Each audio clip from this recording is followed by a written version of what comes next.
Hello, Barmy Badger Army. Hey, Badger Army. Today we're going to talk about recent events such as Blue Monday and Gillette.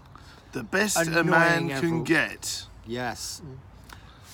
And annoying everyone with their current adverts, even Yes. though they shouldn't do. So tell us a little bit about this, Nick. Then, what's so annoying about the new Gillette video? Last week, since we were last here, Gillette released this advert, which is basically kind of like it's actually very good intentions. So it's Really? like encouraging Okay. men to be the best that they can be. From the old slogan. Respect women. You know, the Me Too movement gets specifically mentioned. Really? Okay. In the adverts, you know, so it's.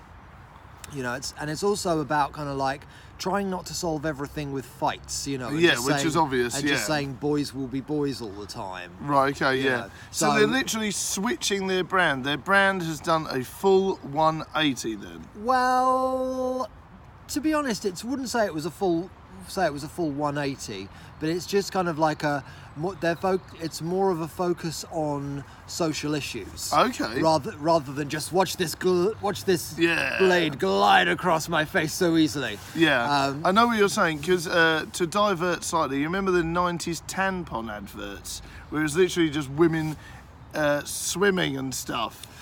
Whoa, beautiful. For you With has body nothing to do with what you even need. With body form invisible, you can go parachuting. Yay! What? So what the hell? Ladies, does putting a certain brand of tampon on make you suddenly want to go parachuting? I don't know. Reply in the comments. Yes, let us know But, yeah. in the comments deeply if you think that, you know, tampons that are well made makes you want to go parachuting and swimming and stuff like that. Right. Oh, I feel much better about myself. Back to the point. Back to Gillette. But yeah, you know, so it shows kind of like two young boys fighting, Right, okay. You know, and a bunch of men being like, oh, boys will be boys, and then another man goes in and breaks it up. You know. Okay. One man stops another man from kind of like touching a woman's backside. Okay. You know, and basically there's been uproar about it because Really? you know it's apparently this war on manliness and Or just a it's- war on not being a complete... yes. Yeah. Yeah, and you know, I mean, Piers Morgan's weighed in on the act as Of course, always, of course, you know, yes. saying he'll never buy a Gillette brand again. Oh, But get it's- out of it, Piers. But yeah, they've just kind of like they just seem to have like completely overreacted. And, Yeah. They're just trying to modernise, get with the times, get with their actual audience, you know. That audience doesn't exist anymore. That was the 70s, 80s and 90s. That was the old-fashioned attitudes of grr men. And not being funny, like, times have changed. It doesn't mean that that's a bad thing. If anything, society has become more acceptable about different things. Yeah. They're trying to branch out. They're trying to make vegan sausage rolls. They're trying to do all sorts of different things there, what you can do. And it's just one of these things where I think you've got to understand your target market.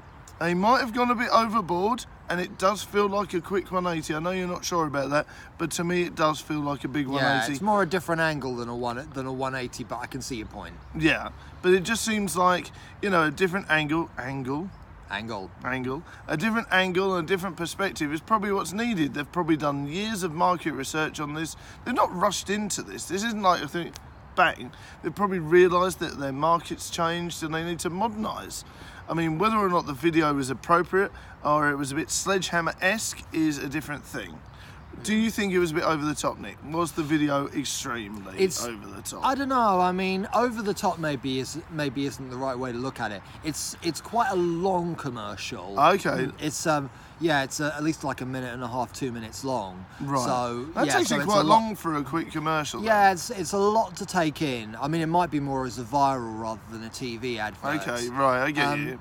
And so, I mean, I think ultimately it's a good message because the thing is, I mean, I don't like this whole concept of being like an overly manly man. I've never been an overly manly man. Men, women, you know? In tights. I mean, when I was growing up, I mean, growing up, I mean, obviously I was on the spectrum. And Most definitely, yeah. And, you know, it's like I wasn't into all the stereotypical stuff that males were meant to be into, like football and action films. You know, Me neither, to be honest. I got branded a girl at school quite a lot. That's pants. Because apparently of because I wasn't stereotypically male enough. Yeah, I know what you're saying. But I was also, never into football either, to be honest. but also, there's this whole, it's trying to promote this whole idea of, have some respect for women, Have some respect for anyone. Like, why would you go up to... Have some respect for yourself, don't just get it, trying to solve everything with violence is a bad idea. That's right, yeah. And why would you want to randomly go and slap a random person's bottom anyway? I don't really understand the viewpoint on that. That's a very outdated thought process. And technically, they could see that as any sort of, like, you could get yourself in a bit of trouble for that if they took umbrage on it. Exactly. So it does seem like it's a very outdated attitude that you should be able to just go around and slap people's seems thumbs. kind of like a backlash maybe against feminism. The trouble is the word feminism is just used for any time that, any time a woman, complains about something, no matter how justified it is, it's just like, oh, listen to that feminist, which is uncalled for. No, it's a bit over the top, isn't it? Yeah, so I think it's but yeah, I think as a society, I think we've made lots of leaps and bounds. That's right. The last 30 years, the world has changed. No one can argue with that. We can talk more openly about conditions that we have. That's right. Yes, definitely. We've seen more high profile women in a lot of roles. That's right.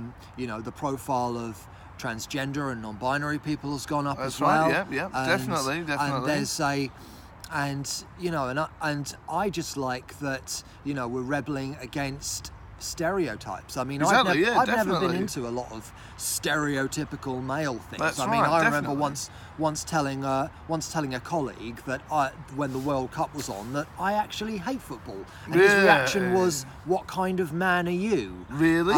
My response was, "I'm a man that hates football." Well, what this is great. Yeah, was a non-stereotypical one. That's different. I mean, not being funny, even with the basic example that comes to my head is like the evolution of being into comic books.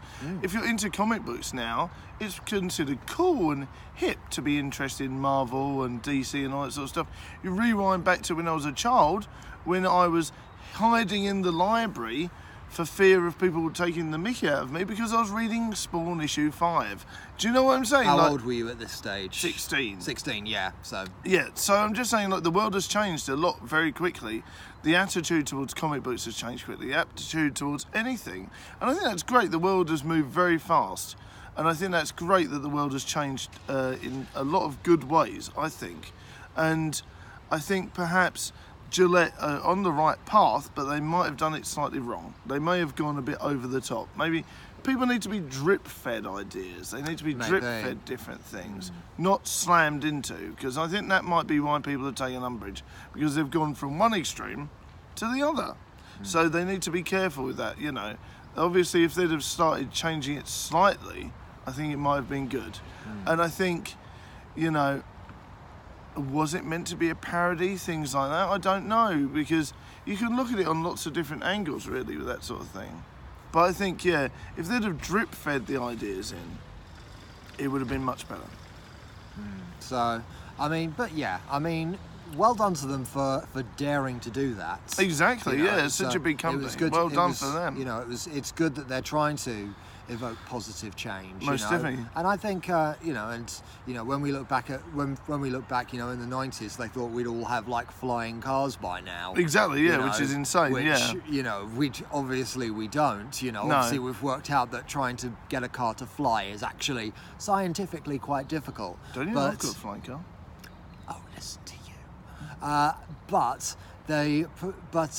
We've made progress in other areas. The fact that we're here doing this now is most definitely is modern technology. And we've also made progress on the thoughts on Blue Monday, haven't we? I mean, everyone's so thinking about that recently, and it's just come up. It was supposedly the most miserable day of the year. How was your Blue Monday? My Blue Monday.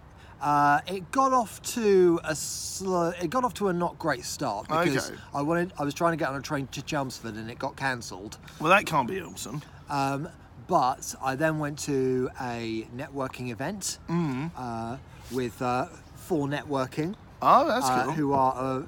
Which is it's a great business community to be involved with. Okay. And no, they're not paying me to say that. Not product placement. But I thought. But so yeah, great, good, encouraging people to be around.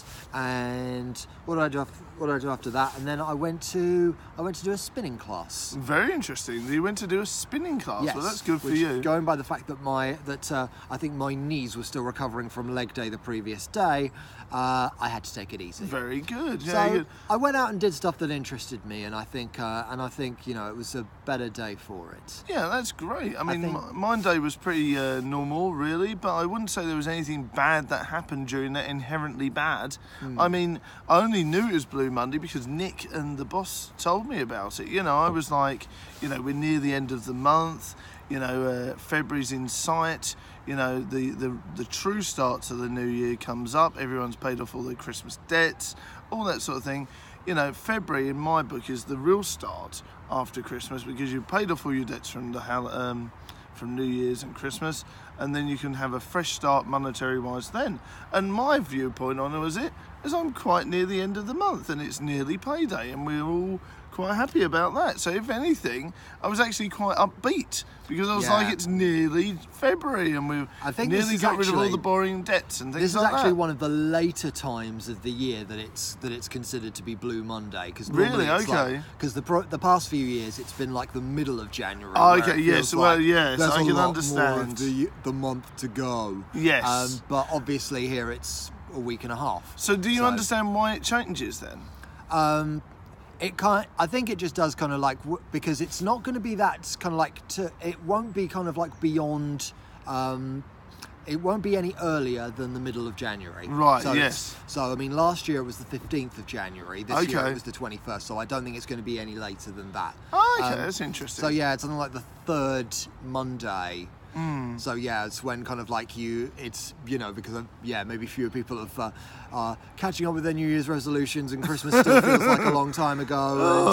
But I mean, I don't like this idea. It's kind of it sort of like encourages too much negativity. I was going to say, it just makes you feel miserable. And like I said before, I had no idea it was Blue Monday until the boss and Nick actually said it's Blue Monday today. Yeah, and I had no idea. So my viewpoint on with it is, don't think about it as an inherently bad day. Make it your own. Do something positive. And that's probably good advice for any day of the week. Try not to look at the start of the day negatively, because then your day will be inherently negative. Try to be positive at the start, and you should have a good day. It's simple but effective. Trust me on this one. Yeah. Go on the basis that, it's a new day. That's what... that's why it's not. That's why we're not in one long day. Exactly. So and then we're inherently going to cracking. I mean, and I think that's a good positive thing, isn't it? It's always like, yes, something bad happened yesterday, but I can get through that and we move on, and it's a fresh day. And I think me and Nick have had that, and we still do have that attitude, which is really good. It's like you can always move forward from a bad situation, I feel. Indeed. It's only a bad day if you let it be a bad day. That's right. And if you start the day thinking that, then it is going to be bad. Yeah. So most definitely. I think I mean, January is a long month. It's probably the worst month of the year for making things like New Year's resolutions, because it's difficult to be in the mood for it. It's also probably the worst time of the year to be doing things like dry January. That's right. You've suddenly got to give up all the stuff that you like. And Veganuary as well. It's probably really hard, because there's only a couple of weeks ago you were gouging yourself in gammon and turkey. Exactly. So it's but yeah, the people who have stuck with things, with whether it's veganism, whether it's like cutting down on alcohol, cigarettes, or anything like that. No meat Mondays, things like that. The people who, do it on a gradual basis. Mm-hmm. A lot of people, they might start off as vegetarian, be vegan where possible. That's right. And or they'll limit themselves to a certain amount of drinking, you know, not try and cut it out completely, because It's just a limited amount. You know, nothing you can just cut out like that. Most definitely, and I'm the same. You know, I like the odd occasional tipple. I'm sure I've been quite honest about that. But I wouldn't say I have one every single night. It has to be regulated. Yeah. You know, you wouldn't go drinking every single night of the week and be able to work a full-time job. I just like the odd occasional, you know, even a small drink, I think, to chill out. But I wouldn't say it was every night of the week. I think, you know, you do have to curb and be careful what you do and look after yourself. Most definitely. So yeah, don't try cutting loads of stuff out at once. You know, it just doesn't work.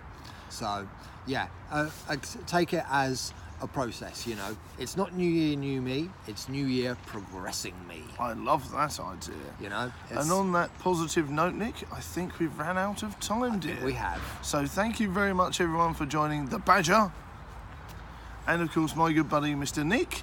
And we will see you again for the next On the Bench. And thank you very much, everyone that sponsors and donates to the show, because without you, these things would not be able to happen, and I wouldn't be able to sit on a cold bench without you guys. So keep safe, keep well, much love from me, and it's much love from him. Bye for now, Barmy Badger Army. Bye. See you later on, guys. Bye.